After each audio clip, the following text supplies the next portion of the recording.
রাসূলুল্লাহ সাল্লাল্লাহু আলাইহি সাল্লামের সময়ে রোমান, পারস্য, পারসিয়ান, এই রোমান, পারসিয়ান ও অন্যান্য জাতির মধ্যে তাদের নিজস্ব পঞ্জিকা ছিল। তাদের নিজস্ব, রোমানদের মাঝে তাদের আলাদা একটি পঞ্জিকা, পারসিয়ানদের মাঝে তাদের আলাদা একটি পঞ্জিকা, ক্যালেন্ডার ছিল। কিন্তু দেখা গেল যে আরবদের মধ্যে কোনো নির্ধারিত কোনো পঞ্জিকা, বর্ষ গণনার কোনো পদ্ধতি, কোনো ক্যালেন্ডার ছিল না। তখন তারা কি করত, সেই সময়ে আরব বর্ষের তারা সময়কে নির্ধারণ করার জন্য তারা এমনভাবে সময়টাকে, দিন তারিখটা উল্লেখ করত যে বিভিন্ন ঘটনাকে নির্ভর করে, ঘটনার উপরে নির্ভর করে তারা তারিখ, সময় নির্ধারণ করতে। যেমন বলতো যে অমুক ঘটনার এতদিন পরে, তারা ওটাকে কোনো একটা ঘটনাকে বোঝানোর জন্য আরেকটা ঘটনাকে নিয়ে আসতো, কোনো একটা বিষয়কে দিন তারিখ বের করার জন্য আর বড় ধরনের প্রসিদ্ধ কোনো একটা ঘটনাকে নিয়ে আসতো। বলতো যে অমুক ঘটনা যেদিন ঘটেছে, যে সময় ওর এতদিন পরে, এর এত মাস পরে, বা এর এত ঘন্টা পরে, বা এত দিন পরে এই তারিখ, ঠিক আছে, এমন করে তারা উল্লেখ করতো। নির্দিষ্ট কোনো দিন তারিখ সংখ্যা গণনা ছিল না। তখন তারা যখন রাসূলুল্লাহ সাল্লাল্লাহু আলাইহি ওয়াসাল্লামের সময় পেরিয়ে, হযরতে আবু বকর রাদিয়াল্লাহু আনহুর সময় পেরিয়ে, খেলাফতের সময় পেরিয়ে, এরপরে যখন হযরত ওমর রাদিয়াল্লাহু আনহুর খেলাফতের সময়কাল চলছিল, তখন রাসূল সাল্লাল্লাহু আলাইহি ওয়াসাল্লামের একজন প্রখ্যাত সাহাবী হযরত ওমরের কাছে চিঠি লিখলেন, যিনি ছিলেন হযরত আবু মুসা আশআরী রাদিয়াল্লাহু আনহু। বলি আলহামদুলিল্লাহ। আবু মুসা আশআরী রাদিয়াল্লাহু আনহু তিনি একটা পত্র লিখলেন। ওই পত্রের মধ্যে তিনি হযরত ওমরের কাছে, খলিফা ওমরের কাছে তিনি পত্র লিখে জানিয়ে দিলেন, খলিফা ওমর, আপনার সরকারি ফরমানগুলোতে সন তারিখ নির্ধারিত না থাকার কারণে প্রশাসনিক জটিলতা দেখা দিচ্ছে। মানে ওমর, আপনার সরকারি যে কাগজপত্র রয়েছে, ফরমান রয়েছে, আদেশ রয়েছে, এই সমস্ত কাগজ, ফরমান, আদেশ, এগুলোর ভিতরে নির্দিষ্ট একটি স্থায়ী ক্যালেন্ডার, পঞ্জিকার দিন তারিখ সংখ্যা উল্লেখ না থাকার কারণে সরকারি কাজকর্মে, অফিসিয়াল কাজকর্মে ব্যাঘাত ঘটছে, একটু জটিলতা তৈরি হচ্ছে। এজন্য আমার পরামর্শ হচ্ছে, একটি বর্ষ পঞ্জিকা আপনি সিলেক্ট করুন। একটা বর্ষপঞ্জি আমাদের যদি ব্যবহার করা হয়, তাহলে প্রশাসনিক এই দিন তারিখের জটিলতাটা নিরসন হবে। এখন খলিফা ওমর রাদিয়াল্লাহু আনহু সাহাবীগণকে একত্রিত করতে পরামর্শ চান। তিনি সাহাবে কেরামদেরকে একত্র করলেন। মনোযোগ আছে? সাহাবে কেরামদেরকে কি করলেন?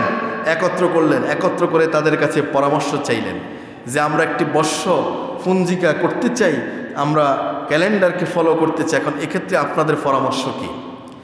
সাহাবে কেরামদের মধ্যে কেউ কেউ বললেন যে তাহলে আমরা রোমদের যে পঞ্জিকা আছে, পারসিয়ানদের যে পঞ্জিকা আছে, এটাকে আমরা ফলো করি।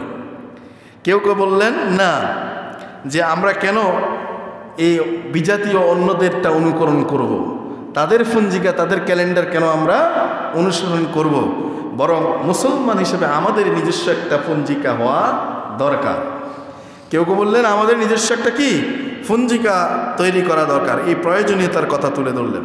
তাহলে এখন আমাদের যদি নির্দিষ্ট একটি পঞ্জিকা ব্যবহার করতে হয়, তাহলে আপনারা পরামর্শ দেন। তখন তারা কেউ কেউ বলল, রাসূলুল্লাহ সাল্লাল্লাহু আলাইহি সাল্লামের মিলাদ বা জন্ম আগমনের সাল থেকে, ওই সাল থেকে আমরা গণনা শুরু করি। কেউ বললেন যে না, রাসূলুল্লাহ সাল্লাল্লাহু আলাইহি সাল্লামের নবুয়ত থেকে, তিনি যখন নবুয়ত প্রাপ্ত হয়েছেন সেই সময় থেকে ধরে আমরা সাল শুরু করি। কেউ বললেন না, কেউ বললেন যে না, আমরা রাসূলুল্লাহ সাল্লাল্লাহু আলাইহি সাল্লামের ওফাত, তিনি যখন বিদায় নিলেন, সেই ওফাত থেকে বর্ষ গণনার সময়টা আমরা নির্ধারিত করি। হযরত আলী রাদিয়াল্লাহু আনহু বললেন, রাসূলুল্লাহ সাল্লাল্লাহু আলাইহি সাল্লাম যে মক্কা থেকে মদিনায় হিজরত করলেন, ওই হিজরতের সময় থেকেই আমরা এই বর্ষ, আমাদের এই ক্যালেন্ডারটা শুরু করি, এই বর্ষটা আমরা গণনা শুরু করি। তখন দেখা গেল অধিকাংশ সাহাবে কেরামরা এবং ওমর রাদিয়াল্লাহু, হযরত আলী রাদিয়াল্লাহু আনহুর এই মতকে প্রাধান্য দিয়ে তখন হিজরি হিজরি সনকে, এই সনটা হিজরি সময় থেকে নির্ধারণ করে হিজরি সন হিসেবে, বর্ষ হিসেবে ঘোষণা করা হলো, সিলেক্ট করা হলো। বলি আলহামদুলিল্লাহ। পরবর্তীতে সময়ে এবার আসলো যে তাহলে এখন কোন মাস দিয়ে বছরটা শুরু হবে। হিজরি সন হিসেবে হিজরিটাকে অ্যাকসেপ্ট করা হলো, এখন মাস কোনটা দিয়ে শুরু হবে। এক্ষেত্রেও যখন পরামর্শ চাওয়া হচ্ছিল তখন সাহাবে কেরামদের মধ্য থেকে পরামর্শ আসলো এভাবে। কেউ বললেন যে আমরা যেহেতু হিজরি সন হিজরি থেকে শুরু করলাম, তাহলে মাসটা হিজরি মাস রবিউল আউয়াল মাস, যেই মাসে রাসূলুল্লাহ সাল্লাল্লাহু আলাইহি ওয়াসাল্লাম হিজরত করে সেখানে পৌঁছলেন, সেই মাস থেকে আমরা এর প্রথম মাস হিসেবে ধরেই আমরা 12টি মাসকে আমরা কি করতে পারি, সাজাতে পারি। কেউ বললেন না, এটা আমরা কি করি, রমাদান থেকে আমরা শুরু করি, যেহেতু রমাদান মাস হচ্ছে কোরআন নাজিলের মাস। কেউ বলল না, ভিন্ন কোনো মত উল্লেখ করলেন। এভাবে করে একটা মত আসলো যে আমরা মুহররম মাস দিয়ে শুরু করি, কারণ মুহররম হচ্ছে সম্মানিত মাস, হারাম 4টি মাসের মধ্যে একটি মাস, তাহলে মুহররম মাস থেকে আমরা শুরু করি। এছাড়া ইসলামের সর্বশেষ রোকন যে হজ পালনের মধ্য দিয়ে মুসলমানগণ এই মাসেই কি করেন, হজ সম্পাদন করে তার নিজ স্থানে, নিজ এলাকায়, নিজ দেশে তারা ফিরে আসেন। সে দৃষ্টি থেকে হজ পালনকে যদি একটি বছরের সর্বশেষ গুরুত্বপূর্ণ কর্ম ধরে তারা মুহররম মাসকে নতুন মাস, বছরের প্রথম মাস হিসেবে সিলেক্ট করে তখন সিদ্ধান্ত গ্রহণ করা হলো যে মুহররম হবে বছরের প্রথম মাস। বলে আলহামদুলিল্লাহ। এভাবে করে ঐক্যমত্যের ভিত্তিতে সাল গণনা এবং মাস এগুলো সিলেক্ট করা হয়। যদিও হিজরত রবিউল আউয়াল মাসে সংগঠিত হয়েছে, কিন্তু 2 মাস এগিয়ে মুহররম থেকেই বছরের 12টি মাসের প্রথম মাস মুহররমকে ধরে তারপরে সামনে অগ্রসর করা হয়েছে। মুহররম থেকেই বর্ষ গণনা শুরু হয়েছে। বলি আলহামদুলিল্লাহ। তাহলে আমরা এই সংক্ষেপে একটু আমরা হিজরি সনের ইতিহাস এবং মাসগুলোর ইতিহাস আমরা একটু জানলাম। আজকে 1446 হিজরি পেরিয়ে আমরা আজকে 1447 হিজরিতে প্রবেশ করেছি। আবারও বলি আলহামদুলিল্লাহ। সম্মানিত উপস্থিতি, আল্লাহর কাছে দোয়া করছি আল্লাহ পাক আমাদের অতীতের একটি বছরের গুনাহগুলো, আল্লাহ পাক অতীতের একটি বছরের অপরাধগুলো, পাপগুলোকে আল্লাহ তাআলা যেন ক্ষমা করেন। বলি আল্লাহুম্মা আমিন।